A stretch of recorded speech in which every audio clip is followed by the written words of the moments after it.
Dear friends, तो आज हम करेंगे क्लास 8 साइंस का चैप्टर नंबर 2 जिसका नेम है माइक्रो ऑर्गेनिज्म फ्रेंड एंड फो।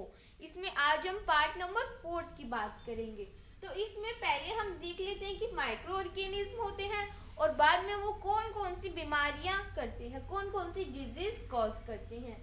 तो पहले वायरस कौन कौन सी डिजीजेस को कॉज करता है। कॉमन कोल्ड, मतलब जो कोई व्यक्ति है उसको ठंड ज़्यादा लगने लगती है तो वो किसके कारण होता है, वो वायरस करता है ऐसी disease cause. Common cold, chicken pox, polio, micelles etcetera. Micelles मतलब उसके चेहरे पे फुंसियाँ हो जाती है।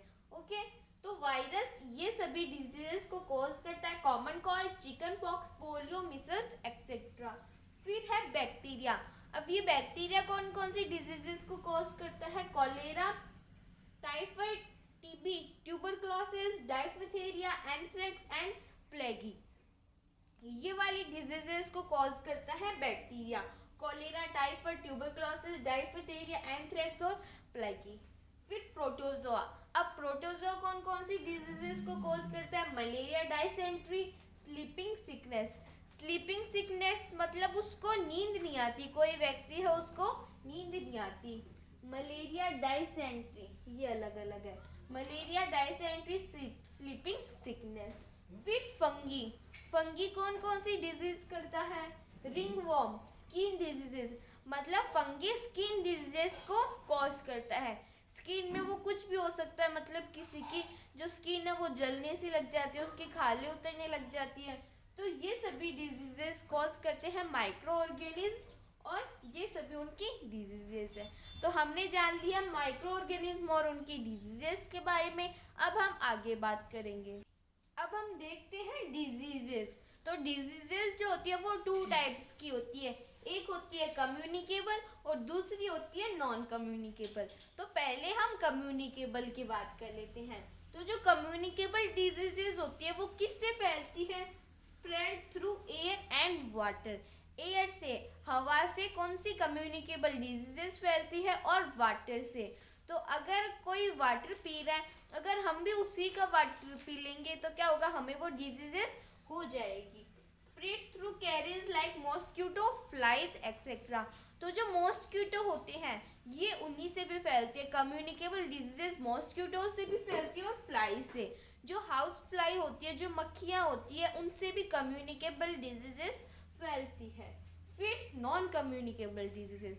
नॉन कम्युनिकेबल डिजीज मतलब वो जेनेटिक मतलब कि पेरेंट्स से उनके बच्चों में, फिर उनके बच्चों में, ऐसे जनरेशन टू जनरेशन जेनेटिक तरीके से वो फैलती है। तो हमने जान लिया डिजीजेस के 2 टाइप्स होते हैं, एक होता है कम्युनिकेबल और दूसरा होता है नॉन कम्युनिकेबल। अब हम आगे बात करेंगे। अब हम देख लेते हैं control measures of house flies. तो जो हाउस फ्लाइज होती है, जो मक्खियाँ होती है, हम उनसे कैसे बच सकते हैं। तो फूड मस्ट बी कवर्ड। हमारा जो खाना है हमें उसको कवर करके रखना चाहिए, वरना अगर हम उसको खुला छोड़ देंगे तो जो मक्खियाँ हैं वो उसके ऊपर सीट हो जाएगी और उनके पैरों के अंदर गंदगी होती है, तो बाद में वो गंदगी हमारे खाने के अंदर चली जाएगी। तो हमारा खाना कवर होना चाहिए। Proper sanitation should be maintain. हमें साफ सफाई का पूरा ध्यान रखना चाहिए। तो जो रूरल एरियाज है वहाँ पे पीपल क्या करते हैं, वहाँ पे पीपल खुले के अंदर टॉयलेट कर देते हैं और बाद में जो हाउस फ्लाइज होती है वो उनके ऊपर सीट हो जाती है और बाद में उनके पैरों के अंदर गंदगी लग जाती है। तो हमें सैनिटेशन का पूरा ध्यान रखना चाहिए ताकि जो मक्खियाँ हैं वो उनके ऊपर ना बैठे। Garbage should be properly discharge. और जो गार्बेज होता है, जो कचरा होता है, वो हमें एकदम सही जगह पर रखना चाहिए। हमें उसको जो कूड़ेदान होते हैं उसके अंदर डालना चाहिए, वरना अगर हम उस गार्बेज को खुले के अंदर डालेंगे तो जो भी मक्खियाँ होती है वो उनके ऊपर बैठ जाएगी और क्या होगा, वहाँ पे पॉल्यूशन फैलेगा। तो garbage should be properly discharge. हमें गार्बेज को एकदम सही जगह पे थ्रो करना चाहिए, एक जगह पे गार्बेज को इकट्ठा नहीं होने देना चाहिए। Insecticide should be spread. तो इंसेक्टिसाइड्स मतलब जो भी इंसेक्ट होते हैं, जो भी छोटे छोटे कीड़े होते हैं, उनको मारने के लिए इंसेक्टिसाइड्स होता है, तो हमें इंसेक्टिसाइड्स को स्प्रे करना चाहिए ताकि वो जो मक्खियाँ हैं वो मर जाए और वो ज़्यादा उनके पैरों में गंदगी ना रहे। Female mosquito Anopheles carries the parasite of malaria. तो हमें इस लाइन को ध्यान रखना है। मलेरिया कौन से मॉस्किटो के कारण होता है? Female mosquito Anopheles. तो फीमेल मॉस्किटो एनाफिलिस के कारण मलेरिया होता है। Aedes mosquito carries dengue virus. और डेंगू किसके कारण होता है? एडिस मॉस्किटो के कारण डेंगू होता है। फीमेल मॉस्किटो एनाफिलिस के कारण तो होता है मलेरिया, एडिस मॉस्किटो के कारण होता है डेंगू वायरस। तो हमने देख लिया control measures of house flies. अब हम देखेंगे कंट्रोल मेजर्स ऑफ मॉस्किटो। अब हम देख लेते हैं control measures of mosquito. Mosquito मतलब मच्छर। तो जो मच्छर होते हैं उनसे हम कैसे बच सकते हैं? Mosquito breeds in water. तो जो मॉस्किटो होते हैं वो पानी के अंदर सांस लेते हैं। So water must not be allowed to collect anywhere. तो हमें वाटर को कहीं भी कलेक्ट नहीं होने देना चाहिए। जो नालियाँ होती हैं हमें उनको साफ करते रहना चाहिए ताकि उनके अंदर जो मच्छर है वो ज़्यादा पैदा ना हो। पोट जो मटके होते हैं उनके अंदर पानी भर जाता है तो वो पानी कुछ दिनों बाद में ख़राब हो जाता है, तो उस पानी को हमें फेंकना चाहिए। अगर हम उस पानी को फेंकेंगे नहीं तो वहाँ पे मच्छर क्या करने लगेंगे? अपने अंडे देने लगेंगे और वहाँ पे मच्छर ज़्यादा हो जाएंगे। कूलर। तो जो कूलर पड़े रहते हैं उनके अंदर भी लोग पानी को छोड़ देते हैं। अब वो जो पानी है वो कुछ दिनों के अंदर क्या हो जाता है? बाद में ख़राब हो जाता है, तो बाद में कूलर के अंदर भी मच्छर अंडे देने लगते हैं और बाद में वहाँ पे भी मच्छर फैल जाते हैं। और टायर। तो जो छत के ऊपर टायर पड़े रहते हैं, खाली टायर पड़े रहते हैं, जैसे मान लो ये क्या है? ये टायर है यहाँ पे। तो इन टायर के बीच में जगह होती है, उस जगह के अंदर जब बारिश होती है तो क्या होता है? वो पानी भर जाता है, तो उस पानी के अंदर मच्छर फैल जाते हैं। तो टायर के अंदर, इन जगह के अंदर हमें पानी को कलेक्ट नहीं होने देना चाहिए। Keep surrounding clean and dry. हमें हमारा आसपास का एरिया एकदम क्लीन रखना चाहिए और सूखा रखना चाहिए। अगर वहाँ पे पानी भरा रहेगा तो क्या होगा? मच्छर ब्रीड्स करने लगेंगे, मच्छर वहाँ पे रहने लगेंगे। Spraying kerosene on the surface of water to form a thick film. अगर मान लो नाली है तो वहाँ पे तो मच्छर रहते हैं, लेकिन अगर हम उन नालियों के ऊपर केरोसिन को क्या कर देंगे? स्प्रे कर देंगे, तो वो केरोसिन क्या करेगा? उस पानी के ऊपर एक लेयर बना देगा। तो which blows oxygen off kills larva and mosquito. तो बाद में अगर वो अपना केरोसिन क्या करेगा? उसके ऊपर एक लेयर बना देगा तो ऑक्सीजन अंदर नहीं आ पाएगी। तो जो मच्छरों ने क्या दिए? अंडे दिए हैं, उनके अंदर से लार्वा नहीं निकल पाएंगे और बाद में वो किल हो जाएंगे। लार्वा एंड मॉस्किटो, उस लेयर के अंदर जितने भी मॉस्किटो है वो मर जाएंगे सभी। तो केरोसिन को हमें स्प्रे कर देना चाहिए और हमें सराउंडिंग को क्लीन और ड्राई रखना चाहिए और हमें पानी को किसी भी जगह पे कलेक्ट नहीं होने देना चाहिए। तो ये तो थे कंट्रोल मेजर्स ऑफ मॉस्किटो। अब हम फूड पॉइजनिंग की बात करेंगे। अब हम देख लेते हैं व्हाट इज फूड पॉइजनिंग। तो फूड पॉइजनिंग क्या होता है? Food poisoning is the consumption of food spoiled by some micro organism. फूड पॉइजनिंग का मतलब अगर कोई भी फूड माइक्रो ऑर्गेनिज्म के द्वारा क्या किया गया? खराब हो गया है और उसे हम खाते हैं तो क्या हो जाता है? फूड पॉइजनिंग हो जाता है। Food poisoning is the combustion of food. मतलब फूड पॉइजनिंग क्या होता है? जब हम खा लेते हैं food spoiled by some micro organism, जो कुछ माइक्रो ऑर्गेनिज्म के द्वारा खराब किया गया है, ऐसे फूड को अगर हम खा लेते हैं तो क्या होता है? फूड पॉइजनिंग हो जाता है। तो फूड पॉइजनिंग होने के कारण वॉमिटिंग होने लगती है और भी बहुत सारी डिजीजेस हो जाती है। Bacteria causing food poisoning are, और ऐसे कौन कौन से बैक्टीरिया है जो फूड पॉइजनिंग करते हैं? Salmonella and clostridium. कौन से? सैल्मोनेला और क्लोस्ट्रीडियम। और फंगी कॉजिंग फूड पॉइजनिंग, और ऐसे कौन कौन से फंगी है जो फूड पॉइजनिंग को कॉज करते हैं? Aspergillus and Penicillium. Food poisoning bacteria, ऐसे कौन से बैक्टीरिया जो फूड पॉइजनिंग को कॉज करते हैं? Salmonella and clostridium. और ऐसे कौन से फंगी है जो फूड पॉइजनिंग को कॉज करते हैं? वो है एस्परगिलियस एंड पेनिसिलियम। तो हमने फूड पॉइजनिंग के बारे में भी समझ लिया। अब हम आगे बात करेंगे। अब हम देख लेते हैं मेथड्स ऑफ फूड प्रिवेंशन। अगर देखो हम फूड को कैसे प्रिवेंट कर सकते हैं, तो हमने देखा हाउस फ्लाइज जो होती है वो फूड के अंदर बैठ जाती हैं, मॉस्किटो फूड के अंदर बैठ जाते हैं। लेकिन इनके अलावा भी कुछ और मॉस्किटो होते हैं, कुछ और बैक्टीरिया ऐसे होते हैं जो क्या करते हैं, फूड को खराब करते हैं। तो हम देख लेते हैं कि हम फूड को कैसे प्रिवेंट कर सकते हैं। By adding salt and sugar. अगर हम साल्ट को ऐड कर देंगे, अगर हम अचार के अंदर ज़्यादा सॉल्ट डालते हैं, क्यों? ताकि जो अचार है वो जल्दी खराब ना हो। और शुगर, अगर जैसे हम मिठाइयाँ लाते हैं तो मिठाइयों के अंदर क्या होता है, ज़्यादा शुगर डाली हुई रहती है ताकि जो मिठाइयाँ हैं उनको 5-10 डेज तक ईट कर सकते हैं। बाय एडिंग ऑयल, तो जो अचार होता है उसके अंदर हम कितना सारा ऑयल डालते हैं ताकि जो अचार है वो 1-2 महीने तक खराब नहीं हो। विनीगर एंड स्पाइसेस, अगर हम स्पाइसेस ऐड कर देते हैं, अगर हम मसाले ऐड कर देते हैं, तब भी क्या होता है, तब भी जो हमारा फूड है वो खराब नहीं होता। बाय हीटिंग, अगर हम गर्म कर देते हैं, हमारा जो दूध पीते हैं हम उसको गर्म करते हैं ताकि उस दूध के अंदर जितने भी बैक्टीरिया हो वो सब निकल जाए। पानी पीते हैं तो पानी को भी गर्म करते हैं ताकि बैक्टीरिया निकल जाए। बाय रेफ्रिजरेशन एंड फ्रीजिंग, हम वेजिटेबल बना के फ्रीज के अंदर रख देते हैं ताकि खराब नहीं हो। तो ये कुछ मेथड्स है जिससे हम फूड को प्रिवेंट कर सकते हैं।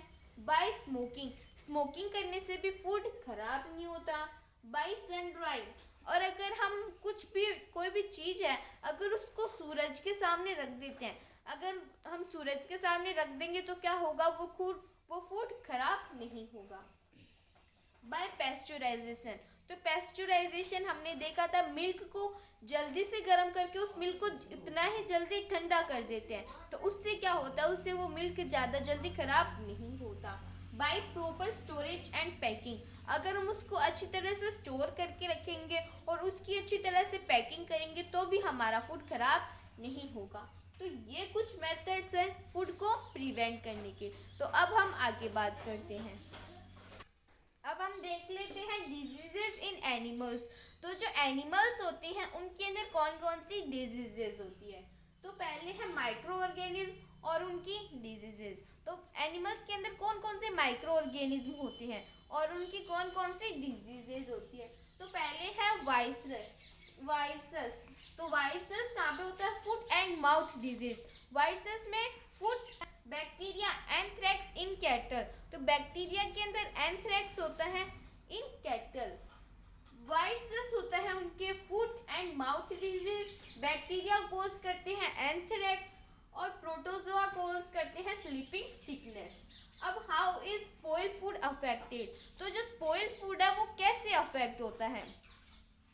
तो एमिट्स बैड और फाउल स्मेल, तो जो भी खराब खाना होता है उसके अंदर से एकदम अजीब सी खुशबू आ रही होती है। टेस्ट इज चेंज, और उसका जो टेस्ट होता है वो एकदम चेंज हो जाता है। न्यूट्रिटिव वैल्यू इज अफेक्टेड, तो उसकी जो न्यूट्रिशन होता है उसके अंदर बिल्कुल नहीं होता। अगर हम खाते हैं तो उल्टा कि हमें डॉक्टर के पास और जाना पड़ता है, उसके अंदर कोई भी न्यूट्रिशन नहीं होता और उनका जो कलर है वो भी चेंज हो जाता है। तो ये सभी इन सभी से हम पता लगा सकते हैं कि हमारा जो खाना है वो खराब हो चुका है। एक तो है उनकी जो स्मेल होती है वो बैड होती है, उनका जो टेस्ट होता है वो अलग होता है, उनके अंदर न्यूट्रिटिव वैल्यू नहीं होती और उनका कलर भी चेंज होता है। तो हमने देख लिया कि एनिमल्स के अंदर कौन कौन सी डिजीज होती है और माइक्रो ऑर्गेनिज्म कौन सी डिजीज को कोज करते हैं, और हमने देख लिया how is spoiled food affected. अब हम आगे बात करेंगे। तो अब हम बात करते हैं डिजीजेज इन प्लांट्स। हमने तो अभी डिजीजेज इन एनिमल्स की बात की थी, अब है diseases of plants. Diseases in plants, तो माइक्रो ऑर्गेनिज्म होते हैं वो डिजीजेज कॉज करते हैं। और फिर है मोड ऑफ ट्रांसमिशन, मतलब जो माइक्रो ऑर्गेनिज्म है वो किससे फैलते हैं। तो अब पहले है वायरस, तो वायरस बैक्टीरिया कौन सी डिजीजेस को कॉज करते हैं? Tobacco mosaic. अब वो जो टोबैको मोसाइक है वो किससे फैलती है? वो हैंड से, जो भी उस खेत के अंदर जो काम कर रहे होते हैं व्यक्ति, उनके हैंड से फैल जाती है। और क्लोथिंग ऑफ फील्ड वर्कर्स, और उनके जो कपड़े होते हैं उनके ऊपर कोई माइक्रो ऑर्गेनिज्म बैठा रहता है, तो बाद में उनसे क्या होता है, उनके शरीर के अंदर वो जो भी डिजीज है वो फैल जाती है। फिर वायरस, एक और डिजीज है जो वायरस से फैलती है, क्या नेम है उसका? येलो विंग मोसाइक ऑफ भिंडी। तो ये एक डिजीज है जो किससे फैलती है? वो इंसेक्ट से फैलती है। कौन सी? वायरस। पहले माइक्रो ऑर्गेनिज्म है वायरस, डिजीज है येलो विंग मोसाइक ऑफ भिंडी। और जो वो किससे फैलती है, वो उसका मोड क्या होता है, ट्रांसमिशन का मतलब उसका फैलने का मोड क्या होता है? वो है इंसेक्ट। फिर बैक्टीरिया माइक्रो ऑर्गेनिज्म से साइट्रस कैंकर फैलती है और उसका मोड, फैलने का मोड है एयर। फिर फंगी, तो फंगी रस्ट से, जो फंगी माइक्रो ऑर्गेनिज्म है उससे कौन सी डिजीज होती है? उससे रस्ट होती है और उसका मोड ऑफ ट्रांसमिशन है एयर और सीड्स। तो हमने डिजीजेज इन प्लांट्स की बात कर ली। अब हम हमारे इस चैप्टर के लास्ट टॉपिक की बात करेंगे जो है नाइट्रोजन साइकिल। अब हम देख लेते हैं नाइट्रोजन साइकिल। तो नाइट्रोजन साइकिल के अंदर क्या होता है? Nitrogen in air 78%। पूरे एटमॉस्फेयर के अंदर नाइट्रोजन कितनी है? 78%। ओके। फिर नाइट्रोजन जो होती है, नाइट्रोजन फिक्सिंग बैक्टीरिया। तो जो नाइट्रोजन को फिक्स करने वाले बैक्टीरिया होते हैं, जैसे मैंने आपको पहले भी बताया था, nitrogen fixing bacteria and blue green algae होते हैं जो नाइट्रोजन को नाइट्रोजन कंपाउंड्स के अंदर कन्वर्ट करते हैं। तो compounds of nitrogen fixing bacteria nitrogen को नाइट्रोजन कंपाउंड्स के अंदर कन्वर्ट कर देते हैं। और जैसे ही लाइटनिंग होती है, तो लाइटनिंग से भी वो जो कंपाउंड, वो लाइटनिंग से भी नाइट्रोजन कंपाउंड्स के अंदर कन्वर्ट हो जाता है। और फर्टिलाइजर्स होते हैं, नाइट्रोजन का यूज फर्टिलाइजर्स बनाने में भी किया जाता है। तो बाद में वो फर्टिलाइजर्स भी सोयल के अंदर जाके उसको कंपाउंड्स ऑफ नाइट्रोजन के अंदर कन्वर्ट कर देते हैं। बाद में कंपाउंड्स ऑफ नाइट्रोजन अब टेकन बाय प्लांट्स रूट्स। अब उन कंपाउंड्स ऑफ नाइट्रोजन को प्लांट्स की रूट्स लेती है। अब प्लांट्स की रूट्स लेती है तो फिर क्या होता है? एनिमल्स और ह्यूमंस, जो एनिमल्स होते हैं बाद में वो क्या खाते हैं? उस प्लांट्स को ईट करते हैं। तो यहाँ पे मैंने कुछ लिखा नहीं था, यहाँ पे आया नहीं था, तो मैं आपको यहाँ पे बता देती हूँ कि यहाँ पे क्या होगा। Nitrogenous wastage from excretion and death.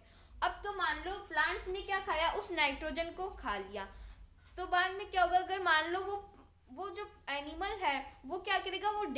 वो या तो वो डेथ हो जाएगा, उसकी डेथ हो जाएगी, या फिर जो वो एक्सक्रीटा करेगा। तो क्या होगा? वो जो उसने नाइट्रोजन लिया है वो फिर से निकल जाएगा। अगर वो डेथ होगा तो वो फिर से मिट्टी के अंदर मिल जाएगा, या फिर जब वो एक्सक्रीटा करेगा तो उससे भी क्या हो जाएगा? नाइट्रोजन बाहर निकल जाएगा। तो बाद में यहाँ पे भी कुछ पॉइंट है। Bacteria converts compounds of nitrogen into gaseous nitrogen. तो कुछ बैक्टीरिया होते हैं जो उस नाइट्रोजन कंपाउंड्स को फिर से नाइट्रोजन के अंदर कन्वर्ट कर देते हैं। तो फिर से ये जो नाइट्रोजन उन्होंने, एनिमल्स ने क्या किया है? एक्सक्रीटा किया, या फिर उनकी डेथ हो जाती है तो फिर से नाइट्रोजन निकल जाता है उनकी बॉडी से। तो बाद में कुछ बैक्टीरिया उसको फिर से नाइट्रोजन बना देते हैं, कि यहाँ पे आएगा। तो बैक्टीरिया उसको फिर से नाइट्रोजन बना देते हैं। तो ऐसी नाइट्रोजन की साइकिल चलती रहती है। तो इसी के साथ हमारा क्लास 8 साइंस का chapter number 2 micro organism friend and foe complete होता है। If you have any doubt, any query, then please ask me in the comments. Thank you so much.